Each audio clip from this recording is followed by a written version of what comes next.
మీరు ఏ స్కూల్కి సంబంధించిన శిష్య పరంపర? త్యాగరాజ శిష్య ఏమైనా చెప్పగలరా ఎలా వచ్చి? త్యాగరాజస్వామి శిష్యుడు వేణకుప్పయ్యారు. వేణకుప్పయ్యారి శిష్యుడు పట్నం సుబ్రహ్మణ్యారి శిష్యుడు టైగర్ వరదాచారి శిష్యులు రామలక్ష్మణ్ గారి శిష్యురాలలో ఒకదాని నేను. ఇప్పుడు ఏమైందంటే అండి, ఇది మరి చెప్పచ్చో చెప్పకూడదో తెలియదు, సెల్ ఫోన్లు ఇచ్చేస్తున్నారు పిల్లలకి. పాఠం చెప్తున్నంతసేపు సెల్ ఫోన్లో ఇలా అనుకుంటూనే ఉంటారు. మరి బోర్డు పెట్టాను సెల్ ఫోన్ వాడకూడదని, ఆ బోర్డు పిక్కేశారు. సంగీతం నేర్చుకోవాలని వస్తున్న యువతకి మీరు ఏమైనా చెప్పాలనుకుంటున్నారా? కొత్తగా నేర్చుకునే వాళ్ళకి ఇంట్రెస్ట్ ఉన్నా లేకపోయినా తల్లికో తండ్రికో ఇంట్రెస్ట్ ఉంటుంది. వాళ్ళ ఇంట్రెస్ట్ని బట్టి వీళ్ళు జాయిన్ చేస్తుంటే ఈ పిల్లకి సంగీతం రాదు. రాగానే అడుగుతాను, నీకు సంగీతం నేర్చుకోవాలనుందా? మీ అమ్మగారి ప్రోత్సాహమా, మీ నాన్నగారి ప్రోత్సాహమా? అమ్మాయి చెప్పదుగా, లేదండి అమ్మాయి పాడుతుందండి అంటారు. వెనకాల కూర్చొని తల్లిదండ్రులు అలా జరుగుతోంది. సర్లే ఇంకే మొదలెడదాం, ఏమో ఇందులోనే ఒక వజ్రం పుట్టచ్చు కదా అనుకుంటా అని చెప్తూ ఉంటాను. Hi guys, welcome to my show talk with CJ. ఈరోజు మనతో మాట్లాడడానికి వచ్చిన విశిష్ట అతిథి శ్రీమతి పెద్దాడ సూర్యకుమారి గారు. మేడం గాత్ర మరియు వీణ విద్వాంసురాలు అండ్ పేరెన్నిక గల సరస్వతి గానసభకు గౌరవ అధ్యక్షురాలుగా వ్యవహరిస్తున్నారు. మేడం నమస్తే. ఆశీస్సులు చందు. Thank you. మేడం మీ చిన్నతనం గురించి చెప్పండి. నేను తాడేపల్లిగూడెంలో పుట్టాను. మా నాన్నగారి పేరు బండారు బాపారావు, మా అమ్మగారి పేరు బండారు సుబ్బలక్ష్మి. 4 అక్కయ్యలు, 3 అన్నయ్యలు. అష్టమ గర్భాన్ని అనమాట. శ్రీకృష్ణ అంటే సంగీతం అంటే చిన్నప్పటి నుంచి ఇంట్రెస్ట్గా ఉండేది. చిన్నప్పుడే మా నాన్నగారు డివైన్ లైఫ్ సొసైటీ ప్రెసిడెంట్. ఆయనేమో శివానంద గారని ఋషికేశంలో ఉండే స్వామీజీ, ఆయన దగ్గర శిష్యరికం చేశారు. చిన్నప్పటి నుంచి భగవద్గీత చదివించడం, పూజలు కార్యక్రమాల్లో పాల్గొనడం జరిగేది. అక్కడేవో నాకు తోచిన పాటలు ఏవో పాడుతూ ఉండేదాన్ని. అవి ఇంకా సంగీతం మొదలట్లేదు. మా పెద్దక్క గారు ఆవిడకేమో వైలిన్ నేర్పించారు. చాలా 15 ఏళ్ళు నేర్చుకుంది. ఆ మాస్టర్ గారు పొద్దుటొచ్చి సాయంత్రం వెళ్ళేవారు. ఆ విని మాకు సంగీతం వచ్చింది. అప్పుడు ఎస్ఎల్సి పాస్ అయ్యాక తిరుపతి గోపాలకృష్ణ గారని తాడేపల్లిగూడలో జగన్నాథ ఉత్సవాలు చేసేవారు, అక్కడ వాయిస్తూ ఉండేవారు. ఆయన దగ్గరికి వెళ్ళి నాకు సంగీతం చెప్పరండి అని అడిగితే పాపం ఆయన వచ్చేవారు. నేను మా 3వ సిస్టర్ కలిసి నేర్చుకున్నాం. చాలా బాగా చెప్పేవారు ఆయన. ఆ తర్వాత మళ్ళీ వివాహం అయింది. అంటే ఎస్ఎల్సీ అయిన వెంటనే వివాహం అయింది. వివాహం అయింది. అయ్యాక అక్కడ మా మామగారికి వారి ఊరేమో పిఠాపురం, పెద్దాడవారు. మీరు నుంచి పిఠాపురం వచ్చారు. అంటే వెస్ట్ గోదావరి నుంచి ఈస్ట్ గోదావరి. పూర్వపు ఈస్ట్ గోదావరి, ఇప్పుడు కాకినాడ జిల్లా అయిపోయింది. ఆయనకి అక్కడ వేమన దొర గారు, తర్వాత సంగమేశ్వర శాస్త్రి గారు అని విద్వాంసులు ఉండేవారు, వీణా విద్వాంసులు. ఆయన సంగమేశ్వర శాస్త్రి గారు వీణ నిలబెట్టి వాయించేవారు. వీళ్ళు ఏంటంటే ఇదివరకు పూర్వపు వీధిలో ఒక అరుగు ఉంటుంది కదా, ఆ అరుగు మీద కూర్చొని ఆ లోపల వాళ్ళు వాయించుకుంటుంటే వీళ్ళు వినేవారు అనమాట. వినడం వల్ల ఆయనకి సంగీత జ్ఞానం పెరిగింది. మా మామగారికి సంగీత జ్ఞానం పెరిగింది, కానీ పాడలేరు, కానీ అన్ని వినికిడి జ్ఞానం ఉంది. ఆ తర్వాత నన్ను ఇక్కడ సంగీతం నేర్చుకున్నానని తెలుసు కదా, అప్పుడు పెళ్లి కుదిరిన వెంటనే వారం వచ్చేసేవారు. మాస్టర్కి ఉత్తరం, మా నాన్నగారికి ఉత్తరం, మా కోడల చేత ఇంకా పెళ్లి కాలేదు, మా కోడల చేత పాడించాలి, పొద్దున్న నుంచి సాయంత్రం దాకా మాస్టర్ని ఉండమనండి అని. పాపం మా గురువుగారు కూడా అలాగే ఉండేవారు. ఉండి కచేరీ చేసేదాం అనమాట ఆయన ఉన్నంతసేపు. మళ్ళీ తర్వాత పిఠాపురం వెళ్ళిపోయారు. తర్వాత ఆయన తర్వాత వారు మహేంద్రవాడ బాపన్న శాస్త్రి గారు అత్తారింటికి వచ్చాక ఇంజరం వాళ్ళది. ఆయన ఇంట్లోనే పెట్టి పైన 2 గదులు ఉండేవి.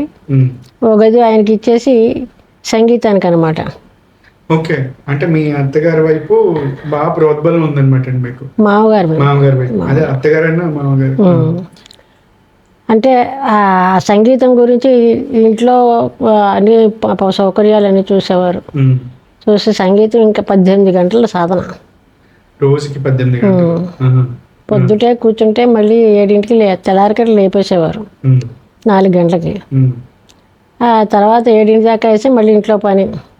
మళ్ళీ 9 గురువు గారికి టిఫిన్ పెట్టేసి మేడం మీద తీసుకెళ్ళి టిఫిన్ పెట్టేసి మళ్ళీ స్నానం చేసి మళ్ళీ సంగీతానికి కూర్చుంటే 1 గంట, మళ్ళీ 3ంటికి, రాత్రి 7ంటికి, 7 తర్వాత వాళ్ళకి గురువు గారికి భోజనం పెట్టేశాక మళ్ళీ 9ంటికి 1 గంట, మళ్ళీ 4 గంటలకు లేవాలన్నమాట.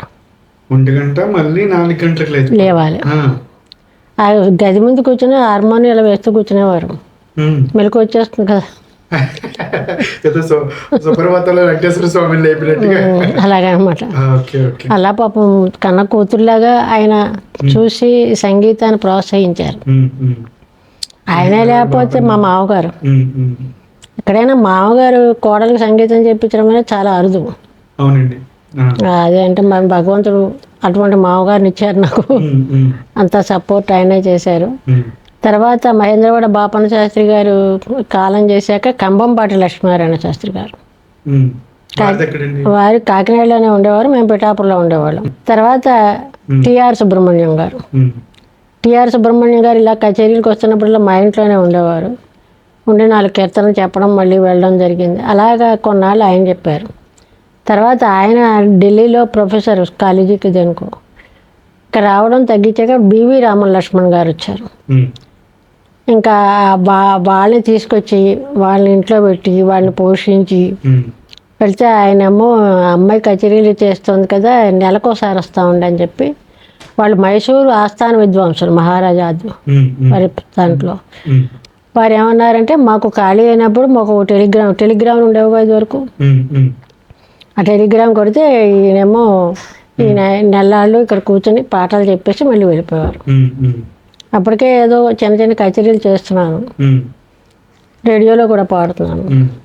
దాని మీద ఏంటంటే కొంచెం కష్టం అనిపించేది కదా వాళ్ళు పాటను చెప్పాలంటే. పలానా రాగాలు చెప్పేయడం, మళ్ళీ వెళ్ళిపోవడం, మళ్ళీ మళ్ళీ వాళ్ళకి ఎప్పుడు ఖాళీ అయితే అప్పుడు మళ్ళీ 15 రోజులు కానీ 20 రోజులు కానీ ఉండేవారు. అలాగా ఆయన దగ్గర నేర్చుకోవడం, ఆయన దగ్గర నేర్చుకున్నాక స్వరం వేయడం ఏంటి, రాగం పాడడం ఏంటి కొంచెం డీప్గా చెప్పేవారు. అంటే ఎన్నో ఏట మీ సంగీత సాధన మొదలైంది? 15వ ఏట, 15 కాదు 14 నుండి 15 వచ్చాక ఎస్ఎల్సీ అయిపోయింది. అంట్లో వింటూ పాడుతూ ఉంటాను. ఏవో సినిమా పాటలు ఏంటి, ఈ పాటలు ఏంటి, ఆ పాటలు అన్నీ పాడేసేదాన్ని. హిందీ పాటలు అన్నీ పాడే. అప్పుడు రేడియోలే కదా. నీకు సినిమా పాటలు కానీ లలిత సంగీతాలు కానీ పాడితే మేము సంగీతం చెప్పం అన్నారు. కండిషన్ పెట్టి ఒట్టు వేయించుకున్నారు. అప్పుడు సరే అంటే నేను ఎప్పుడు పాడను, ఇదివరకు పాడేదాన్ని, పిచ్చిగా పాడేదాన్ని. అయితే పాడను అని చెప్పి వారికి ప్రామిస్ చేస్తే అప్పుడు స్వరజతి మొదలెట్టారు, భైరవ స్వరజతి. ఆ భైరవ స్వరజతి చెప్పడానికి నన్ను తలస్నానం చేయమని వాళ్ళు స్నానాలు చేసి, ఆ రోజు ఏమో ఏవో ఉండేవి, కుంపటి బొగ్గులు దాని మీద అన్నం వండుకుని వాళ్ళు అంత పవిత్రంగా ఉన్నారు. అదే సాంప్రదాయాన్ని గురువు గారికి మాట ఇచ్చాం కదా. కానీ సినిమా పాటలు అవి నేనేం చెప్పను, వాళ్ళు పాడితే వింటాను కానీ అదే చెప్పకుండా ఇలాగే క్లాసికల్ సంగీతమే శిష్యుడికి చెప్పడం జరిగింది. అంటే ఎన్నో ఏట మీరు ఫస్ట్ కచేరీ ఇచ్చుంటారు పెళ్ళైన తర్వాత? పెళ్లికి ముందు 13వ ఏట కచేరీ అక్కడ మాస్టర్ గోపాలకృష్ణ గారు చేయించారు. మొదటి కచేరీ 13వ ఏట. తర్వాత గంట అలా పాడుతూనే ఉన్నాను. తర్వాత పెళ్ళయ్యాక మా మామగారు ఆయన ఇన్ఫ్లుయెన్స్ వల్ల కొన్ని కచేరీలు చేశాను.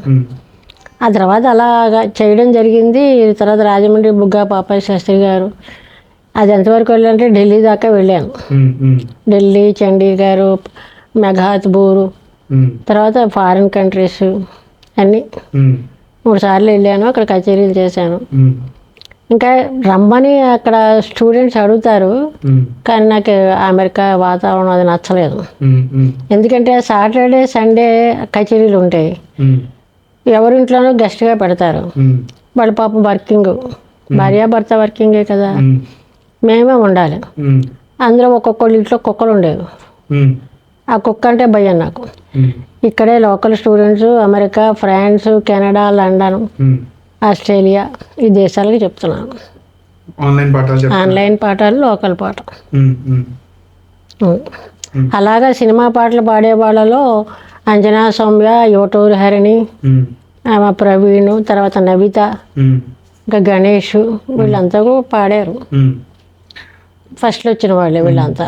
మనకి శిష్య పరంపర అనేది చాలా ఇంపార్టెంట్ రోల్ ప్లే చేస్తూ ఉంటుంది.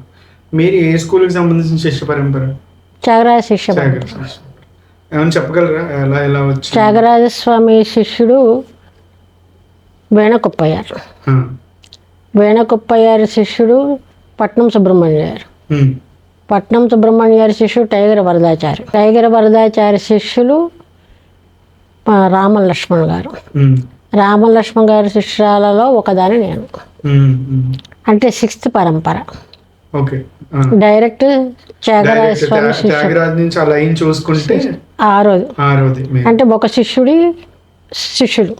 ఇది ఇంపార్టెంట్ రోల్ ప్లే చేస్తుంది కదండి సంగీతంలో. త్యాగరాజ స్వామి శిష్య పరంపర లేదా శ్యామశాస్త్రి శిష్య పరంపర ఉంటాయి. ముత్తుస్వామి శిష్య. ఇప్పుడు ఒక శిష్యుడిది ఇప్పుడు టిఆర్ సుబ్రహ్మణ్యం గారు కూడా ఆయన త్యాగరాజ శిష్య పరంపరే. వాళ్ళు జిఎన్ బాలసుబ్రహ్మణ్యం వాళ్ళ శిష్య పరంపర. జిఎన్ స్కూల్ అనమాట. అలా ఉంటుంది. Okay okay. మీరు అప్పుడు సంగీత ప్రాక్టీస్కి ఇప్పుడు సంగీత ప్రాక్టీస్కి అన్న వ్యత్యాసం గమనిస్తున్నారు? ఇప్పుడు చాలా చాలా అవును చెప్పగలరా? అప్పుడు కేవలం దృష్టి అంతా సంగీతం మీదే ఉండేది. గురువు గారు ఏం చెప్తే ఆ గురువు గారి మాటకు అసలు ఎదురు చెప్పడం కానీ, వాళ్ళు మాకు ఈ కీర్తన చెప్పండి, మేము కాంపిటీషన్కి వెళ్ళాలి, అలాంటివి ఏమి ఉండేవి కావు. వాళ్ళు ఏం చెప్తే వాళ్ళు అదే నేర్చుకునేవారు. ఇప్పుడు త్యాగరాజ స్వామికి ఏమైంది, శిష్య పరంపర ఎక్కువ. వాళ్ళు త్యాగరాజ స్వామి ఒక కీర్తన, ఆయనంతా పరమ రామభక్తుడు. ఆయన ఇలా కూర్చున్న రాముడు ఇలా పడుకున్నట్టు, ఆవిడ తాంబూలం ఇస్తున్నట్టు, ఇవన్నీ కళ్ళకి దృశ్యాలు కనబడుతూ ఉండేవి. ఆ దృశ్యం కనబడినప్పుడు రాముడే ఆయన ఆరాధ్య దైవం. అంచేత ఏంటంటే ఒక ఆరా వెలుగు, ఆయనకి కీర్తన వచ్చినప్పుడు ఒక ఆరా వచ్చేది. ఆ శిష్యులు చుట్టూ కూర్చునేవారు తాళపత్ర గ్రంథాలు పుచ్చుకుని. ఒక లైన్ ఒకరు రాస్తారు, ఒక లైన్ ఒకరు రాస్తారు, ఒక లైన్ ఒకరు రాస్తారు. అదేమో మళ్ళీ కావేరీ తీరానికి వెళ్ళి వీళ్ళందరూ కూర్చొని గురువుగారికి పాట పాడారని చెప్పేవారు. అవన్నీ కూడుకునేవారు. మళ్ళీ మర్నాడు గురువుగారు మీరు ఈ పాట పాడారండి అంటే ఓహో అలాగా అనేవారు. ఆసువుగా వచ్చేసిన రచనలు. నారదుడు ఆయనకి సంగీత స్వరార్ణం అనే గ్రంథం బహుకరించారు. నారదాంశ సంభూతుడు ఆయన. ఆయనకి ఏం కావాలి, ఆసువుగా వచ్చేసేవి. అంటే రాముడినే కీర్తించేవారు కాబట్టి ఆయనకి ఏం బాధలు లేవు. అసలు జీవితమే అంటే రాముడే, నా జీవితం ఆయనే చూసుకుంటాడు, నేను పాట పాడుతున్నానంటే ఆయనే ఇచ్చాడు, అదే అదే జాస ఆయనకి. అలా ఉండేది. ఈ విగ్రహాలు ఆయన త్యాగరాజ స్వామి అన్నగారు విగ్రహాలు ఎప్పుడు రామభక్తితోటే చేస్తున్నారు. బహుమతులు ఇస్తూ ఉంటే రాజుగారు చేస్తూ ఉంటే ఒప్పుకోవట్లేదు అని చెప్పి విగ్రహాలు కావ్య తీరంలో పడేస్తారు. దానికి బెంగెట్టుకు పోయి దేశ సంచారం మొదలెట్టారు ఆయన. అప్పుడు ఎన్నో కీర్తనలు రాశారు, సమూహపు కృతులని చాలా రచనలు చేశారు. ఆయనకి ఎలా వచ్చిందంటే అక్కడ కూర్చొని రాశారా, మరి రాలేదు కదా. అలా చూసినా మనం కూడా అనుకోవచ్చు. అప్పుడు అంత క్రమశిక్షణతో సంగీత సాధన ఉండేది. ఇప్పుడు అది లేదండి ఈ తరంలో. ఇప్పుడు ఏమైందంటే అండి, ఇది మరి చెప్పచ్చో చెప్పకూడదో తెలియదు, సెల్ ఫోన్లు ఇచ్చేస్తున్నారు పిల్లలకి. పాఠం చెప్తున్నంతసేపు సెల్ ఫోన్లో ఇలా ఇలా ఇలా అనుకుంటూనే ఉంటారు. మన బోర్డు పెట్టాను సెల్ ఫోన్ వాడకూడదని, ఆ బోర్డు పిక్కేశారు. చెప్తున్నాను అసలు అప్పుడు సంగీతానికి నిజాయితీగా నిష్కర్షగా గురువుగారు ఏ లోభానికి అడ్డుపడకుండా ఆయన చక్కగా శిష్యులు పైకి రావాలని చెప్పేవారు. ఇప్పుడు సుబ్రహ్మణ్య అయ్యర్ గారు ఉన్నారు కదా, పట్నం సుబ్రహ్మణ్య అయ్యర్, బేగడ రాగానే 40 రోజులు గానం చేశారు. బేగడ రాగం 40 రోజులు. ఇప్పుడు చేయమనండి, గంటలో కచేరీల్లో ఎంతసేపు గానం చేస్తున్నారు. పల్లవద్దు, రాగం 10 నిమిషాలు, అంతకంటే ఎక్కువ చేయరు కదా. పెద్ద పెద్ద విద్వాంసులు వాళ్ళు పాడగలరు, కానీ టైం మూలాన్ని వాళ్ళు తగ్గిస్తారు. ఇప్పుడు పాడే వాళ్ళకి చదువుకుంటూ తర్వాత ఏం చేయాలి అలాగా సందేహిస్తూ పాడుతున్నట్టుగా అనిపిస్తుంది నాకు. ఫ్లో రాదు. అదేనేంటి ఆ గురువులు కూడా రాసి ఇచ్చేస్తుంటే అది పాడతారు, తర్వాత సంగతి గుర్తు రావాలిగా. ఇప్పుడు ఏంటంటే రాగం పాడితే ఒరిజినల్గా రావాలి. ఒక రాగం పాడుతున్నాం అనుకో, ఆ ఫ్లో అలా వచ్చేస్తుంది, మనకే తెలియదు అలా వస్తున్నట్టు. ఇప్పుడు బాలమురళీకృష్ణ గారు ఉన్నారు, ఆయన కచేరీకి వస్తే ఏమనేవారంటే వాళ్ళ మన అదృష్టం ఎలా ఉందో అనేవారు. అంటే అదృష్టం వీళ్ళ అదృష్టం అంటే ఆయన పాడరని కాదు, ఆయనకి అన్ని సౌకర్యాలు బాగుండాలి అక్కడ. మూడు ఆ వేళ చాలా బాగుంది అనుకోండి, అద్భుతంగా పాడేస్తారు అదే రాగం. మర్నాడు ఆయనదే కచేరీ అవే పాడండి అంటే ఎలా ఉంటుంది? అది నేను అనేది. మహావిద్వాంసుడు ఆయన. అలాంటి విద్వాంసులు ఎంతో మంది ఉన్నారు. మీరు గాత్రము అండ్ వీణ వీణనే సెలెక్ట్ చేసుకోవడానికి కారణం ఏమన్నా ఉందంటారా? వీణ ఏమిటో నేర్చుకున్నాను అంతే. నేర్చుకున్నాను. తాడూరి రాధామాధవరావు గారని తాడేపల్లిగూడెంలో ఉండేవారు, ఆయన చెప్పేవారు. కొంతకాలం నేర్చుకున్నాను. తర్వాత ఈ తిరుపతి గోపాలకృష్ణ గారు వచ్చాక అది ఆయన కూడా కాలం చేశారు. ఈ గోపాలకృష్ణ గారిని పట్టుకుంటే పాప ఆయనే కీర్తనల నుంచి మొదలెట్టారు, మరియు ఫస్ట్ నుంచి కాదు, కీర్తనల నుంచి మొదలెట్టే వర్ణాలు కీర్తనలు అలా చెప్పేవారు. ఆయనే ప్రథమ గురువు అని చెప్పుకుంటాను నేను. తిరుపతి పన్నారావు గారు తెలుసు కదా, పన్నారావు గారు బ్రదర్, సొంత బ్రదర్. రామాంజేశ్వరి గారు, గోపాలకృష్ణ గారు, త్యాగరాజు, వీళ్ళు నలుగురు బ్రదర్స్. వీణని మొట్టమొదటిగా ఎవరు యూజ్ చేస్తుంటారంటారు మీకు తెలిసిన నాలెడ్జ్ ప్రకారం? అనుకుంటారు. ఇంకా సంఖ్య జ్ఞానం ఉంటే వీణ ధనం వాళ్ళని తెలుస్తుంది. అంతే అంతే. తర్వాత చాలా మంది వచ్చారు, శంకర శాస్త్రి గారు, చిట్టిబాబు గారు. ఇప్పుడు సంగీతం అంటే ఇది వరకు కచేరీ 4 గంటలు ఉండేది. కచేరీ 4 గంటలు. ఇప్పుడు 8 మొదలెట్టేవారు, 12 గంటల దాకా పాడించేవారు. 8 రాత్రి 8 గంటలకి అలా ఉండేవి కచేరీలు. నేను ముంగండలో పాడాను, వాళ్ళు అలాగే చేశారు. 1 గంట దాకా పాడించారు. 8 గంటలకు మొదలెడితే 1 గంట వరకు భోజనాలు చేసి పందిళ్ళు వేసేస్తారు, కూర్చుంటారు. వాళ్ళు నిద్రలో అవుతారో ఏం చేస్తారు మనం చూడం. పాటలో లీనమైపోతే వాళ్ళు ఎంతమంది వచ్చారో అవన్నీ పట్టించుకో. అదే 12 మనకి అవన్నీ చూసామంటే దృష్టి పోతుంది, దృష్టి వేరే అయిపోతుంది. అవన్నీ మనకెందుకు, అలా ఉంటాయి. ఇప్పుడు అలా 4 అలా 3 అయ్యాయి. ఇప్పుడు మద్రాసులో కూడా మా శిష్యులు చెప్పింది ఏంటంటే 2 గంటలేట, 2 అవర్స్ కూర్చోలేకపోతున్నారు. తర్వాత దూరాలు కదా ఇల్లు, వెళ్ళడం కష్టం, అందుకని 2 అవర్స్ చేసేసారు. ఓకే మేడం, మీరు ఎన్నిసార్లు పాడినా నాకు ఈ కృతి విసుగు పుట్టదు అనేది ఫేవరెట్ కృతి ఉందా మీకు? బంటు రీతి కలు. ఓకే, ఎన్నిసార్లు పాడుకున్నా అది చాలా ఇష్టం. ఎందుకంటే బంటు రీతి కొలువు ఇయ్యవయ్య రామ అంటే ఆయన పాదాల దగ్గర చోటు ఇమ్మని. ఓకే, అంతే. మీ జీవితంలో ఎప్పటికీ మర్చిపోలేని కచేరీ ఏమన్నా ఉందా? జీవితంలో మర్చిపోలేని ఏ కచేరీ ఇటువంటిది నా భూతో నా భవిష్యత్ అని అంటారు, అలా ఇటువంటి కచేరీ నేను మళ్ళీ జీవితంలో చెయ్యకపోవచ్చు అనేది ఫేవరెట్ కచేరీ ఉంటుంది మీ జీవితంలో, ఇక్కడ హార్ట్ లో ఉంటుంది అన్నమాట? అలాగనే వాళ్ళకు మద్రాసులో చేశాను. మద్రాసు వెళ్ళడం మొట్టమొదటిసారి కొంచెం భయం వేసినా కానీ సక్సెస్ఫుల్గానే జరిగింది. మళ్ళీ అలాగా ఒక 4-5 కచేరీలు అయ్యాయి. కేవలం మా టిఆర్ సుబ్రహ్మణ్యం గారు పెట్టారు, ఇసై ఇల్లయ్యే ఏదో ఉంది దాని పేరు, ఆ సభ పేరు. ప్రతి అమావాస్యకి పురంధరదాస్ కీర్తన పాడాలి, 2 అవర్స్, 2.5 hours. నేను పౌర్ణమి గాన సభలను విన్నానండి కొన్ని. ఓకే, అక్కడ తమిళ్లో అమావాస్య వాళ్ళకి ముఖ్యం కదా, అలా పెట్టారు. అది కూడా సక్సెస్ఫుల్ గా జరిగింది. మా గురువు గారు రామం లక్ష్మణ్ గారు వచ్చారు, టిఆర్ సుబ్రహ్మణ్యం గారు వచ్చారు. వాళ్ళు ఎదురుకుండా చేయడమే గొప్ప మాట కదా. వాళ్ళు ఎదురుకుండా కచేరీ చేయాలంటే ఎంత ధైర్యం ఉండాలి. అందుకని మర్నాడేమో టిఆర్ సుబ్రహ్మణ్యం గారు ఇంటికి పిలిచారు, సార్ రామని వెళ్ళి ఇన్ను దయ భారదే అనే ఒక కృతి పాడాను. అది మళ్ళీ పాడు, నేను ఎప్పుడు వినలేదని పాడించాను.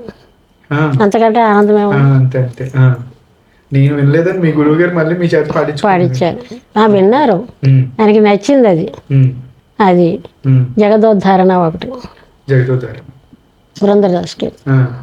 ఈ ధ్రువవీణ చలవీణ అన్న 2 వీణాలు పెట్టుకుని చేస్తే మన సరిగమ పదని పాడటం లేదు. 4 శృతులు రిషభాలు ఉన్నాయి, 4 గాంధారాలు ఉన్నాయి, 4 మధ్యమాలు ఉన్నాయి, 4 దైవతాలు ఉన్నాయి, 4 నిషాదాలు ఉన్నాయి. 5 4 20 సాపాలు 22 శృతులు పాడుతున్నాం మనం. 22 మనం శృతులు పాడుతున్నాం. శృతషడ్జ నిషాదం అంటారు. అంటే అలా అని సా కాదు, కాకల నిషాదం కాదు, దానిపైన మనం పాడుతున్నాం. గరిసా అంటాం. సాధారణ గాంధారం కంటే తక్కువ అంటాడు. అవి వీణలోనే వస్తాయి, వీణలోనే పలికిస్తారు. అలా పాడడం కూడా వస్తుంది. అలాగే వైలిన్ వాయిస్తారు. మరి ఆ తోడి రాగం ఉంటే ఆ గాంధారం రిషభం సరిగ్గా పడితేనే కదా తోడు అవుతుంది. ఏదైనా ఆ స్వరాన్ని భైరవి ఉందంటే 2 దాలు పడతాయి. వెళ్ళేటప్పుడు దా, వచ్చేటప్పుడు దా అన్నప్పుడు అవి అలా వాయిస్తేనే భైరవి అవుతుంది. వినేవాళ్ళకి ఎలా ఉంటుంది, బాగానే వాయించాడు కానీ ఏదో తేడా అండి అంటారు. వాళ్ళకి చెప్పడం చేత కాదు. అది అక్కడ జరిగేది అది. అందుకని వీణే మనకి ఆధారం. వీణని బట్టే 22 శృతులు ఉన్నాయని కనిపెట్టారు. 22 శృతులు కూడా మనం పాడుతాం, సంగీతంలో ఉన్నాయి. గాత్ర సంగీతం, వీణ వాద్యం ఒకదానికి ఒకటి ఎలాగ తోడ్పడతాయో చెప్తారు. అసలు వేదంలోంచి గానం వచ్చింది. వేదం నుంచి గానం వచ్చింది. ఆ గానంలో మన సరస్వతీదేవి వీణ వాయిస్తుంది. అప్పుడు ఆవిడ ఏం వాయించేవారో మనకు తెలియదు కదా. తర్వాత ఎవరు కృష్ణుడు ఫ్లూటు, నారదుడు తంబుర, ఇలాగా దేవతల దగ్గర నుంచి సంగీతం వస్తుంది. 64 కళలు ఉన్నాయట మనకి. 64 కళల్లో సంగీతానికి మొదటి స్థానం. 64 కళల్లో సంగీతానికి మొదటి స్థానం. అది ఎందుకు వచ్చింది? వేదంలోంచి వచ్చింది సంగీతం. కొన్ని స్వరాలు వేదంలోంచి వచ్చాయి, తర్వాత పుట్టుకొచ్చిన స్వరాలతో కలిపి సరిగమ పదని అని వచ్చాయి. తర్వాత శాస్త్రజ్ఞులు థీరీ అంటాం కదా మనం, లక్ష్యం ఆ రాగం యొక్క లక్షణాన్ని బట్టి భరతుడు వీణలు పెట్టుకుని చలవీణ ధ్రువవీణ ఆ 2 వీణలు పెట్టుకుని మనం పాడేవి మనకి కనబడేవి 12 స్థానాలే. శుద్ధ రిషభం, చతుశ్రుతి రిషభం, సాధారణ గాంధారం, అంతర్గాంధారం, శుద్ధ మధ్యమం, ప్రతి మధ్యమం, పంచమం, శుద్ధ దైవతం, చతుశ్రుతి దైవతం, కైసిక నిషాదం, కాకల నిషాదం, తారషడ్జము. మొత్తం సరిగమ పదనిలో 12 స్వరస్థానాలు ఉన్నాయి. మామూలుగా మనకైతే అవే కనబడతాయి, 7 అనుకుంటాం. యాక్చువల్లీ మీరు చెప్పినట్టయితే 12 అవుతుంది. 12 అవుతాయి ఒక ఆరోహణానికి, ఒక అప్వర్డ్స్ అంతే. అలాగే స్ట్రైట్ గా వచ్చేస్తుంది, వచ్చేస్తుంది ఒక 12. ఓకే.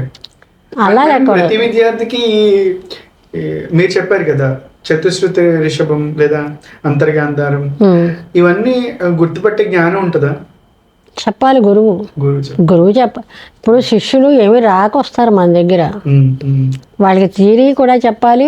ఇది ఏ రాగం అని మధ్య మధ్యలో ప్రశ్నలు వేస్తూ ఉండాలి పాఠం చెప్తున్నప్పుడు.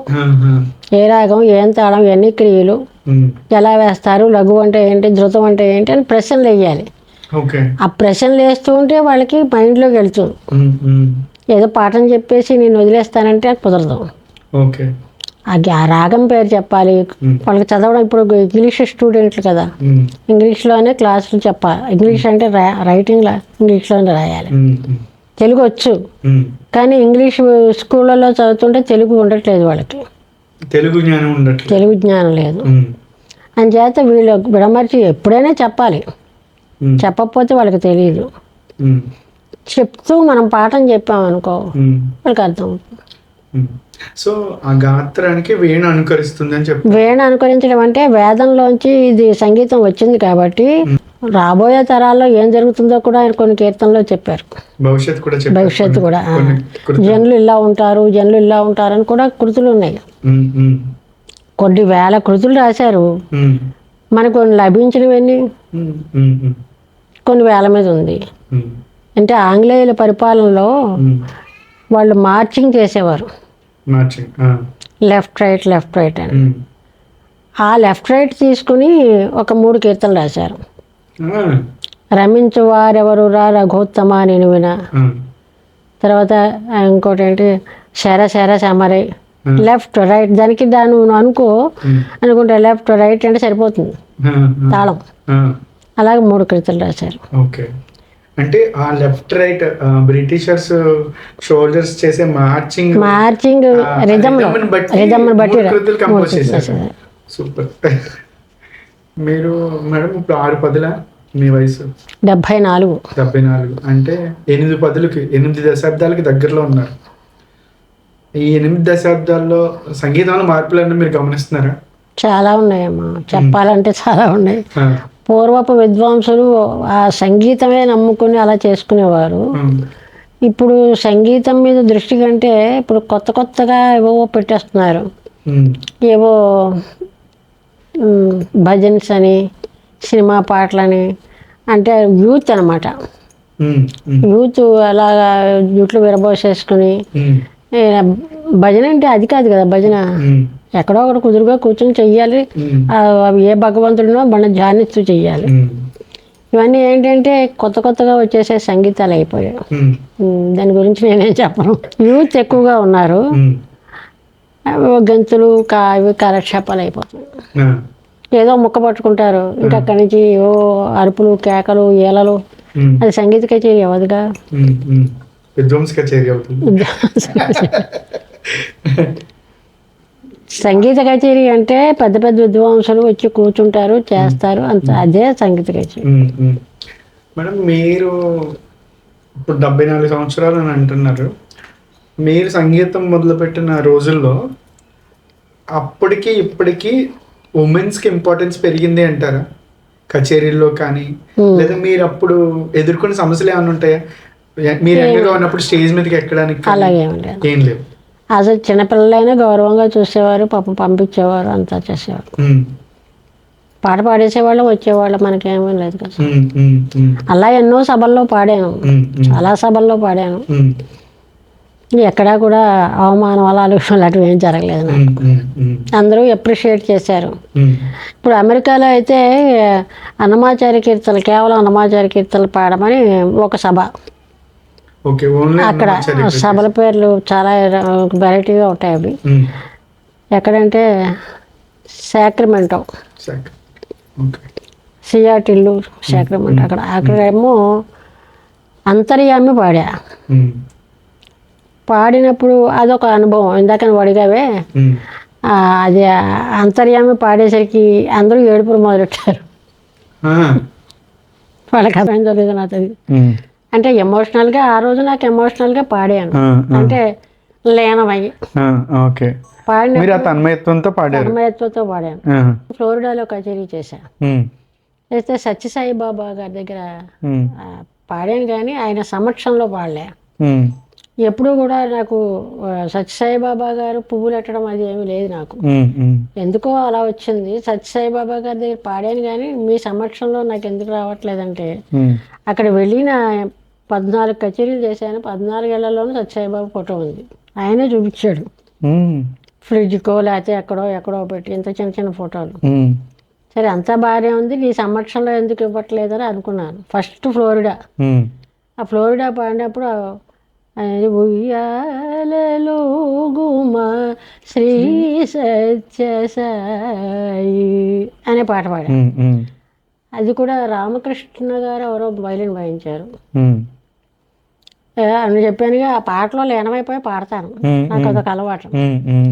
అది కళ్ళు మూసుకుని పాడేసరికి ఆ పుస్తకంలో నా విభూతి వచ్చేసింది పాడుతున్నాను. ఆ పాట ఆపేశాక ఈ వైలిన్ ఆయన చెప్పారు, మీ పుస్తకంలో విభూతి వచ్చిందండి. ఆ విభూతులు రావడం నాకు ఎప్పుడు తెలియదు అసలు. పుస్తకం నిండా వస్తే అక్కడ ల్యాప్టాప్లతో కూర్చున్నారు వాళ్ళ ఆడియన్స్. వాళ్ళు ఒకరికి మెసేజ్లు పెట్టేసుకున్నారు. ఇంకా అక్కడి నుంచి క్యూ ఆ విభూతి కోసం. తర్వాత నన్ను హోటల్కి తీసుకెళ్ళారు టిఫిన్ చేయడానికి. చేస్తే ఏమో అక్కడికి వచ్చారు. కొంచెం అండి ఇంత ఇవ్వండి ఇంత ఇవ్వండి అంటూ ఏముంది అందులో ఏమీ లేదు. ఏమీ లేదు.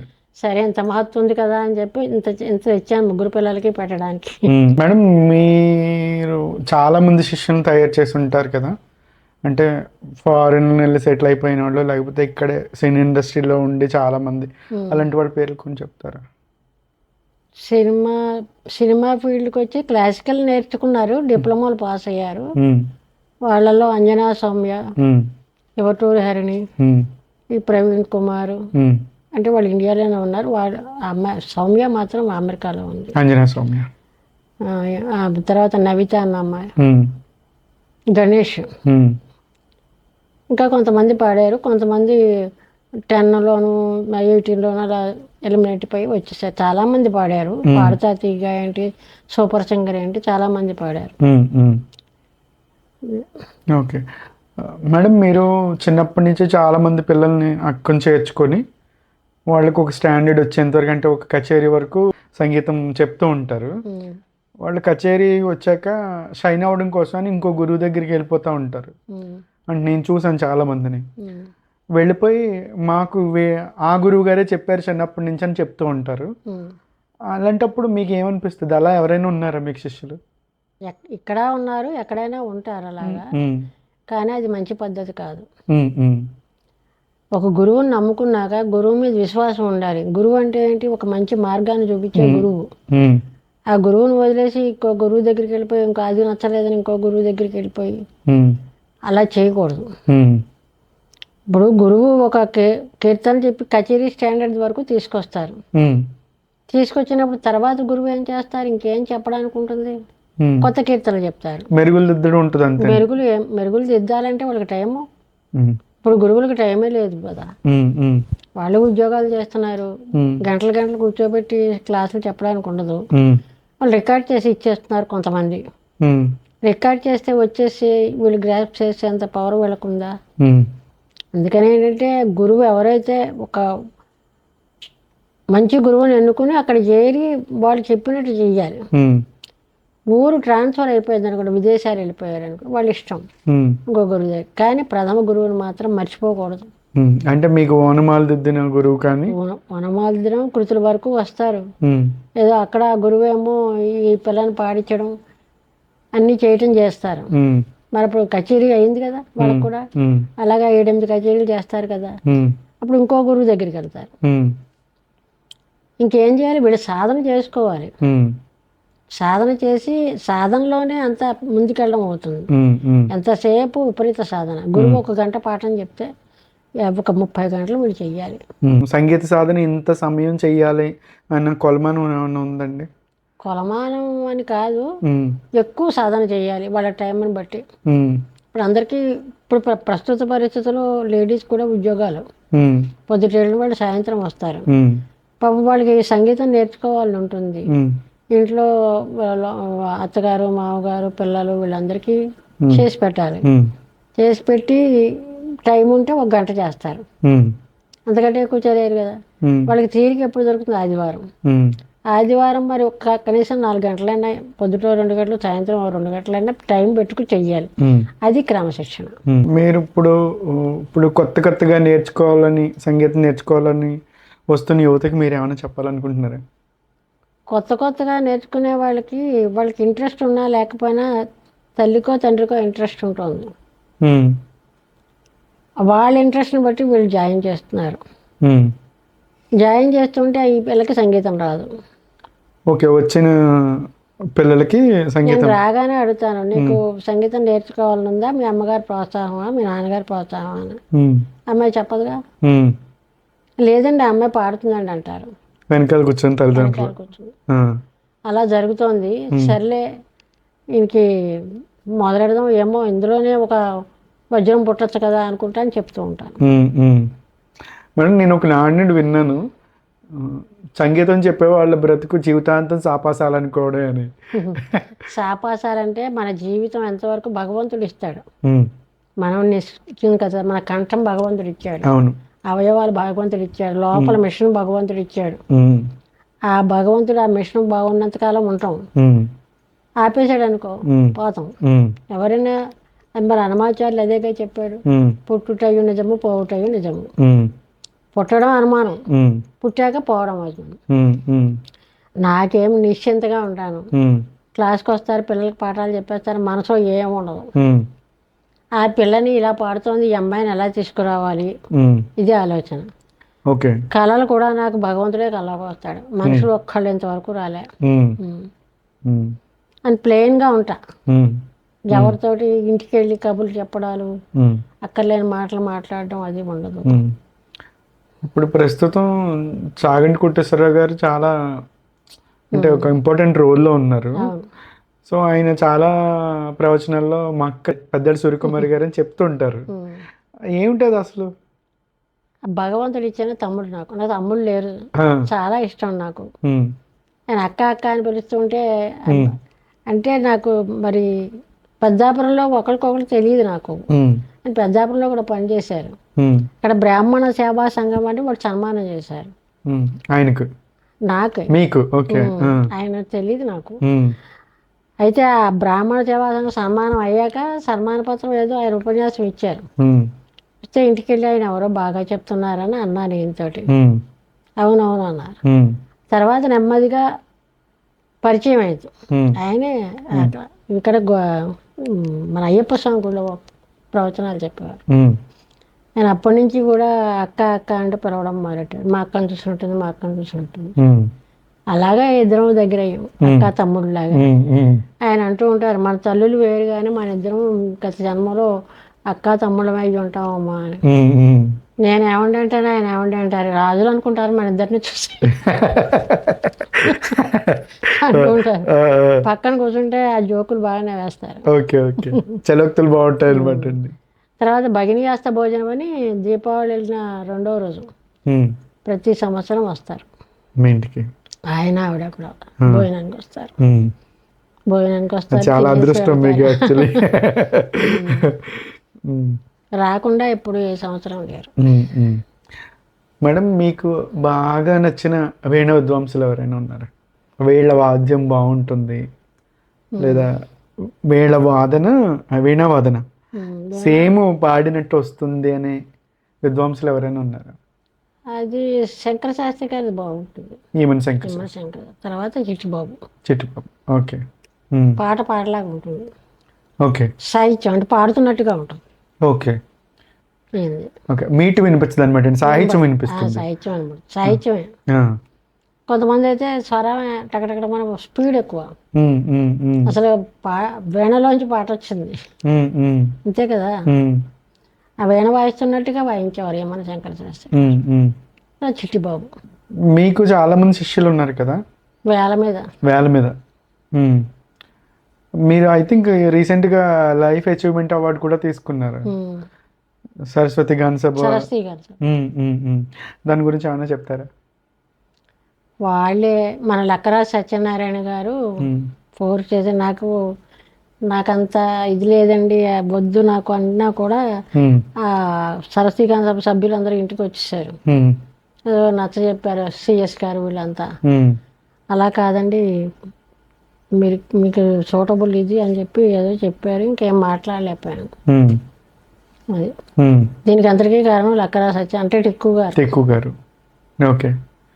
తర్వాత త్యాగరాజ ఆరాధన చేశాను కదా, 500 మంది అంటే 550 మంది వచ్చారు. రెండు తెలుగు రాష్ట్రాల్లో దానికి సపోర్ట్ లక్కరాజు సత్యనారాయణ టిక్కు గారు చాలా బాగా చేశారు. ఎగ్జిక్యూటివ్ మెంబర్స్ అందరూ కూడా. దానికి ఏమో ఒక్కొక్కరికి ఒక్కొక్క పార్ట్ ఇచ్చేస్తే పాపం చాలా అద్భుతంగా చేశారు. ఇంత సాయం చేస్తే అది సక్సెస్ఫుల్ గా జరిగింది. ఇంకా మైల్ స్టోన్ అది మీకు, మళ్ళీ చేయలేము. మేడం, ఇప్పుడు పాత తరం విద్వాంసుల్లో వెనకాల పాడేటప్పుడు 2 తంబూరాలు పెట్టుకొని లేదా ఒక తంబూర కంపల్సరీగా పెట్టుకొని కచేరీ చేస్తుండేవారు. ఈ రోజుల్లో అది ఆ తంబూర అనేది కనిపించట్లేదు కచేరీ చేసేటప్పుడు. తంబూరా కనిపించట్లేదు, తంబూరా వేసేవాళ్ళు లేరు. అది ట్రైనింగ్ ఇవ్వాలి టీచర్లు. ఓకే. ఇద్దరు స్టూడెంట్కి ట్రైనింగ్ ఇస్తే ఎప్పుడైనా కచేరీకి తంబూరా ఎవరు అడగట్లేదండి. ఓకే. వచ్చిన ఆర్టిస్టులు అడగట్లేదు. ఓకే. అడగట్లేదు. తర్వాత వాళ్ళ తంబురా మరి ఇంటి దగ్గర ఉపయోగిస్తారో లేదో నాకు తెలీదు. శృతి బాక్స్ సులువుగా ఉన్నాయి వాళ్ళకి. ఓకే. ఈ electronic switch box electronic switch బాక్సులు తంబురా సౌండే వస్తుంది. అంటే natural గా వచ్చేది తంబురా సౌండ్ వేస్తే అది ఉండాలి. ఇది ఎలక్ట్రానిక్ కదా, అదొక రకంగా ఉంటుంది. అంతే, వాళ్ళు కూడా తెచ్చుకోవట్లేదు, ఈ తంబురాలే వాడుతున్నారు, ఎలక్ట్రానిక్ తంబురాలు. ఎక్కడో ఎవరో 100 మందికి ఒకళ్ళు అడుగుతున్నారు తంబురా కావాలని. ఓకే, మాకు తంబురా వేసేవాళ్ళు కావాలి అని. లేదు. అందుకనే నేను ఒక స్టూడెంట్ని ఉంచుతాను. ఓకే. ఇదివరకు మా అమ్మాయి వేసేది, మా అమ్మాయి కూడా ఎంఏ మ్యూజిక్, పెద్ద అమ్మాయి. ఆవిడ ఎక్కడ ఉంటారండి? ఆవిడ దేవరపల్లి. ఓకే, ఆవిడ మ్యూజిక్ టీచింగ్ చేస్తారు. టీచింగ్. ఓకే. రెండో అమ్మాయి ఇంజనీరు, అతను కూడా ఇంజనీరే. పెద్దలుడు లాయర్ ఆయన. రెండో ఆయన ఇంజనీరే, ఆయన సాఫ్ట్వేర్లో పనిచేస్తున్నాడు అమెరికాలో. ఈ అమ్మాయి ఉద్యోగం వద్దులే నీకెందుకు, నేను చూస్తున్నాను కదా అన్నారు. ఆయన అమ్మాయి చేయట్లేదు. ఆ మనవలకు కూడా నేనే చెప్తున్నాను క్లాస్ అమెరికాలో. ఇప్పుడైతే ప్రస్తుతం మీ అబ్బాయి మిమ్మల్ని చూసుకుంటున్నారు దగ్గరుండి. అన్ని వాడే చూస్తున్నాడు పాపం. కచేరీలు తీసుకెళ్ళడం ఏంటి, ఇంట్లో సాయం ఉండడం అంతా. అమ్మ, మా కోసం ఏమన్నా ఒక పాట పాడతారా? ఎంఎస్ సుబ్బలక్ష్మి పాట అంటే చాలా ఇష్టం. చిన్నప్పటి నుంచి ఆవిడ పాటలు ఎక్కువ వింటూ ఉంటాను. ఆవిడేమో లండన్ కచేరీకి పిలిచారు వాళ్ళు. లండన్ కి ఎంఎస్ సుబ్బలక్ష్మి గారిని పిలిచారు. శ్రీ శ్రీ చంద్రశేఖర సరస్వతి సామని మనుషుల్లో నడిచే దేవుడు అని పేరు ఆయనకి. ఆయన శిష్యురాలు కూడా, ఆయన ఆరాధించేది. ఆవిడేమో చెప్పారట, నాకు ఇలా వచ్చింది, చాలా భయంగా ఉంది అక్కడ పాడడం అంటే ఏమీ లేదని చెప్పి ఆయన రాసి ఇచ్చారు ఈ పాట. అది ఇప్పుడు పాడతారు. మైత్రీం భజత అఖిల హృజయత్రీం, మైత్రీం భజత అఖిల హృజయత్రీం, మైత్రీం భజత అఖిల హృజయత్రీం. ఆత్మవదేవ పరానపి పశ్యత, ఆత్మవదేవ పరానపి పశ్యత. యుద్ధం త్యజత స్పర్ధాం త్యజత, యుద్ధం త్యజత స్పర్ధాం త్యజత.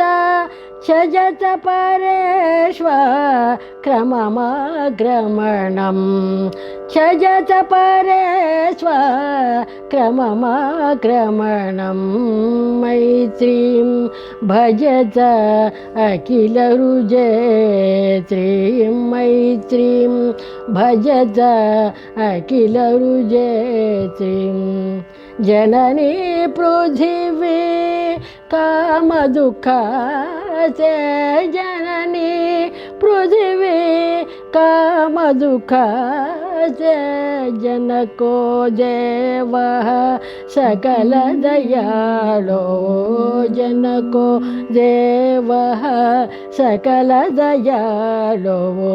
ధామ్యత దత్త దయత్వాం జనత, ధామ్యత దత్త జయత్వాం జనత. శ్రేయో భూయాత్ సకల జనానాం, శ్రేయో భూయాత్, శ్రేయో భూయాత్, శ్రేయో భూయాత్ సకల జనానాం, శ్రేయో భూయాత్ సకల జనానాం, శ్రేయో భూయాత్ సకల జనానాం, శ్రేయో భూయాత్ సకల జనానాం. సూపర్. సంగీతంలో క్రమశిక్షణ ఇంపార్టెంట్ అని అనుకుంటాను. చాలా క్రమశిక్షణ. గురువు గారు ఏం చెప్తే అది చేయడం. ఆయన పైన కూర్చుంటే మనం కింద కూర్చోవాలి. ఇవన్నీ క్రమశిక్షణ. ఒకళ్ళు చెప్పేవి కావు. సంగీతం నేర్చుకున్న వాళ్ళు మంచిగా ఉంటారు. ఎందుకంటే త్యాగరాజ కృతుల్లో అంతా నీతే ఉంది, ప్రతి కృతికి కూడా నీతి ఉంది. సంగీతం నేర్చుకోవాలి, కచేరీలు చేయాలి, లేదా శిష్యులను తయారు చేయాలి అనుకున్న వాళ్ళకి ఏమన్నా ఒక సందేశం ఇస్తారా లాస్ట్గా? విద్యార్థులకు ముందు క్రమశిక్షణ కావాలి. ఒక గురువుని నమ్ముకుంటే ఆ గురువు ఏం చెప్తే అది నేర్చుకోవాలి. ఉమ్, పొద్దుట ఒక గురువు, మధ్యాహ్నం ఒక గురువు, సాయంత్రం ఒక గురువుని అలా మార్చకూడదు. ఉమ్, ఉమ్, ఎంతసేపు ఉన్నా ఆ గురువు దగ్గర నేర్చుకుని ఉమ్, వాళ్ళకి ట్రాన్స్ఫర్లు అవి అయిపోయి గురువు చెప్పే అవకాశం లేకపోతే ఇంకో గురువు దగ్గర చేరడంలో తప్పు లేదు. ఉమ్, అంతేగాని ఒక ఊళ్ళోనే 3 గురువులు 4 గురువులను మార్చి ఈ గురువు ఎలా చెప్తారు, ఆ గురువు ఎలా చెప్తారు, టెస్ట్ చేసి ఉమ్. ఇవన్నీ ఎక్కువైపోయాయి. ఆ, గురువుని టెస్ట్ చేయడం కోసం గురువులను టెస్ట్ చేయడం, వీళ్ళు ఎలా చెప్తారు వాళ్ళు ఎలా చెప్తారు, 2 రోజులు ఇక్కడ కంపారిజన్ అన్నమాట. కంపారిజన్ ఉమ్, అలా చేయకూడదు. గురువు మీద ఎప్పుడు నమ్మకం ఉండాలి. ఉమ్, అలాగే డాక్టర్ మీద నమ్మకం ఉండాలి. ఉమ్, నమ్మకం ఉంటేనే ఏ పనైనా సక్రమంగా జరుగుతుంది. ఉమ్, ఉమ్, ఆ గురువు కూడా వీళ్ళు ప్రియ శిష్యులు అవుతారు. ఉమ్, ఉమ్, అందుకని ఏంటంటే క్రమశిక్షణ, శ్రద్ధ, ఉమ్, ఆ సబ్జెక్ట్ మీద శ్రద్ధ ఉండి సాధనతోటే మనం ముందుకెళ్తాం. కానీ సాధన లేకుండా గురువు చెప్పిన పాఠం నాకు వచ్చి చేయాలంటే రాదు. రాదు. స్కూల్లో టీచర్లు మరి ఐఏఎస్ ఆఫీసర్లు ఎలా అవుతున్నారు? ఉమ్, అక్కడ చెప్పింది నేర్చుకుని పదే పదే చదువుతారు. వాళ్ళు ఎంత కష్టపడితే ఐఏఎస్ పాస్ అవుతారు. ఉమ్, ఉమ్, అలాగే ఏ విద్య అయినా చదువు అవని, డ్యాన్స్ అవని, పెయింటింగ్ అవని, ఏ విద్య అయినా సరే సాధనతోటే మనం ముందుకెళ్తాం. ఉమ్, ఎప్పుడైతే గురువుని నమ్మి సాధన చేస్తూ ఉంటారో వాళ్ళు తప్పకుండా పైకి వస్తారు. ఉమ్. అది నా సందేశం. సందేశం. మేడం, ఇప్పుడు ఈ జనరేషన్ని సోషల్ మీడియా జనరేషన్ అని అంటున్నారు. అంటే ఫేస్బుక్, ఇన్స్టాగ్రాము అంతా సోషల్ మీడియా. అది మీకు ఏ విధంగా ఉపయోగపడింది అంటారు? సోషల్ మీడియా అంటే సంగీతం నేర్చుకోవడంలో సోషల్ మీడియా కొంతవరకు ఉపయోగపడుతుంది. ఎందుకంటే అవతల చెప్పేవాళ్ళు ఉంటారు, నేర్చుకునే వాళ్ళు నేర్చుకుంటారు. ఎప్పుడు కచేరీలు వినాలి, పాడాలి, సాధన చెయ్యాలి. Thank you so much. నీకు కూడా ఆశీస్సులు, నీ కార్యక్రమాలన్నీ దిగ్విజయంగా జరగాలని భగవంతుని కోరుకుంటున్నాను. థ్యాంక్ యూ అండి.